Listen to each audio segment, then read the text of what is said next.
Guinness world records ঘোষণা দিয়েছে যে ইসরায়েল থেকে পাঠানো কোনো নতুন রেকর্ড আবেদন তারা আর বিবেচনা করবে না। সম্প্রতি নতুন রেকর্ডের জন্য একটি ইসরায়েলি সংগঠনের আবেদনের পরই এই সিদ্ধান্ত সামনে আসে।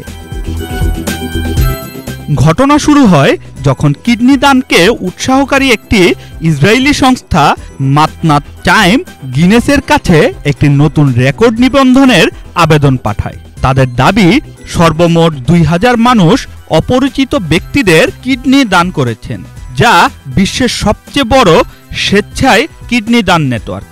এই দাতাদের একত্র করে গ্রুপ ছবি তুলে গিনেস কর্তৃপক্ষের কাছে জমা দেওয়াই ছিল তাদের উদ্যোগ। কিন্তু গিনেস বড়সড় চমক দিয়ে সংস্থাটিকে জানায় তারা বর্তমানে ইসরায়েল থেকে রেকর্ড নিবন্ধনের আবেদন পর্যালোচনা করছে না।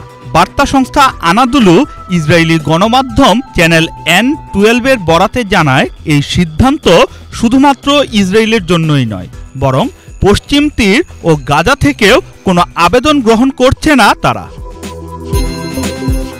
চ্যানেল N12 আরও জানায়, আবেদনটি জমা দেওয়ার পর গিনেস হঠাৎই পুরো প্রক্রিয়া স্থগিত করে ইমেইলে প্রতিষ্ঠানটিকে জানায় বর্তমানে ইসরায়েল বা ফিলিস্তিনি ভূখণ্ড থেকে রেকর্ড আবেদন প্রক্রিয়াকরণ করা হচ্ছে না।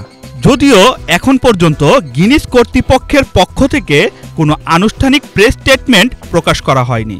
এদিকে ইসরায়েলি সংস্থা মাতনাম টাইম অভিযোগ করেছে গিনেসের এই সিদ্ধান্ত রাজনৈতিক উদ্দেশ্য প্রণোদিত এবং এটিকে তারা অন্যায় বলে উল্লেখ করে।